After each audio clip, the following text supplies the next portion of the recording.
আসসালামু আলাইকুম। আজকে আমরা আপনাকে দেখাবো লজিক গেট যেন প্রকারভেদ বা লজিক গেজের যেন ক্লাসিফিকেশন আছে সেই প্রকারভেদটা আপনাদেরকে ইন ডিটেইল বোঝানোর চেষ্টা করব। সো লজিক গেট বিষয়টা হচ্ছে লজিক গেট কাকে বলে। ফার্স্ট অফ অল আপনার যে ডেফিনেশন আছে এই ডেফিনেশনটা বুঝতে হবে যে লজিক গেট কাকে বলে। অর্থাৎ বুলিয়ান অ্যালজেব্রার যে বাস্তব প্রয়োগের ক্ষেত্রে যে ইলেকট্রনিক সার্কিটগুলো আঁকা হয় তাকে বলা হয় লজিক গেট। সো লজিক গেটকে প্রথম অবস্থায় একদম প্রিলিমিনারি স্টেপে দুই ভাগে ভাগ করা হয়, একটা হচ্ছে মৌলিক গেট আর একটা হচ্ছে যৌগিক গেট। আমি একটু লেখার চেষ্টা করি। তার মানে লজিক গেট দেখা যাচ্ছে, হ্যাঁ লজিক গেট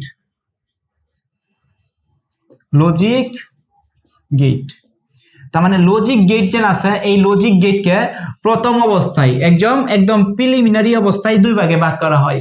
একটা হচ্ছে, আমি এইখানে দেই, একটা হচ্ছে মৌলিক গেট, একটা হচ্ছে কি যৌগিক গেট।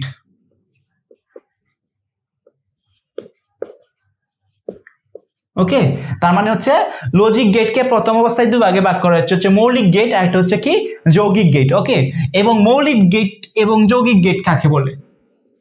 মৌলিক গেট এবং যৌগিক গেট কাকে বলে? মৌলিক গেট হচ্ছে যে সকল গেট নিজেই বাস্তবায়ন হতে পারে, অন্য কারো সাহায্য প্রয়োজন হয় না, তাদেরকে বলা হয় মৌলিক গেট। আর যৌগিক গেট হচ্ছে যেগুলা লজিক গেটকে বাস্তবায়ন করার জন্য সেটা হচ্ছে অন্য গেটের উপর নির্ভরশীল হতে হয়, সেটা হচ্ছে বলা হয় যৌগিক গেট। ওকে, এখন এই যে মৌলিক গেট যেন আছে এই মৌলিক গেটকে আবার তিন ভাগে ওরা ভাগ করা যায়। ওকে, এই মৌলিক গেটকে আবার তিন ভাগে ভাগ করা যায়। প্রথম হচ্ছে অর গেট, তারপর হচ্ছে এন্ড গেট, তারপর হচ্ছে not get.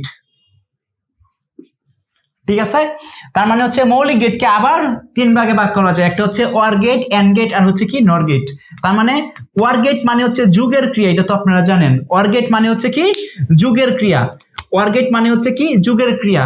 R and gate হচ্ছে কি গুণের ক্রিয়া, এন্ড গেট মানে হচ্ছে কি গুণের ক্রিয়া। এবং নট গেট মানে হচ্ছে কি পূরকের ক্রিয়া, নট গেট মানে হচ্ছে কি পূরকের ক্রিয়া। ওকে, এই বিষয়টা আপনার একটু মাথায় রাখতে হবে। ওকে, আচ্ছা, তার মানে এইটা গেছে। এরপরে আসি যৌগিক গেট। এখন এই যৌগিক গেটকে আবার দুই ভাগে ভাগ করে। এই যে যৌগিক গেট আছে এই যৌগিক গেটকে আবার দুই ভাগে ভাগ করে, একটা হলো সার্বজনীয় গেট, সার্বজনীয় গেট আর একটা হচ্ছে বিশেষ গেট। ঠিক আছে, তার মানে হচ্ছে যৌগিক গেটকে আবার দুই ভাগে ভাগ করা, একটা হলো সার্বজনীয় গেট আর একটা হচ্ছে কি বিশেষ গেট। একটা হচ্ছে সার্বজনীয় গেট আর একটা হচ্ছে কি বিশেষ গেট। ওকে, এবং এই যে সার্বজনীয় যে গেটটা আছে এই সার্বজনীয় গেটকে হচ্ছে আবার দুই ভাগে ভাগ করা হয়। এই সার্বজনীয় গেটকে হচ্ছে আবার দুই ভাগে ভাগ করা হয়, একটা হচ্ছে ন্যান্ড গেট,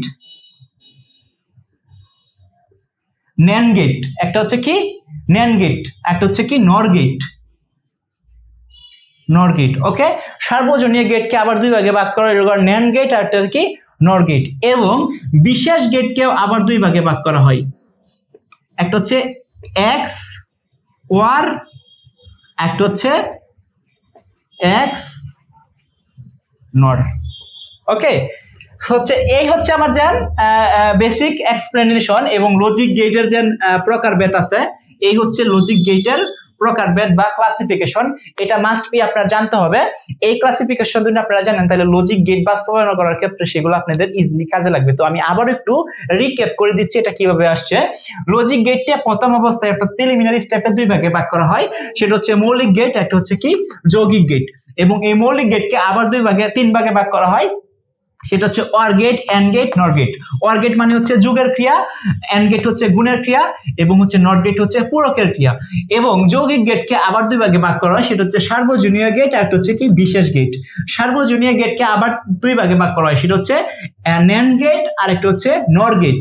এবং বিশেষ গেটকে আবার দুই ভাগে ভাগ করা হয়, সেটা হচ্ছে X or gate, X nor gate. X that's mean exclusive মানে হচ্ছে বিশেষ গেট, আর এক্স নর গেট হচ্ছে এক্সক্লুসিভ মানে হচ্ছে বিশেষ নর গেট। সো এই হচ্ছে ক্লাসিফিকেশন। আপনারা যদি এই ক্লাসিফিকেশনটা ভালোভাবে জানেন তাহলে আপনার লজিক গেটের যে বাস্তবায়ন সেটা আপনারা ইজিলি ভালোভাবে পারবেন ইনশাআল্লাহ। সো এই ডায়াগ্রামটা আপনি একটা স্ক্রিনশট নেন, নাহলে হচ্ছে খাতার মধ্যে তুলেন, যাতে পরবর্তী ক্লাসে আপনার ভালো হয়। তো সে পর্যন্ত সবাই ভালো থাকেন, সুস্থ থাকেন, দেখা হবে নেক্সট ক্লাসে। আল্লাহ।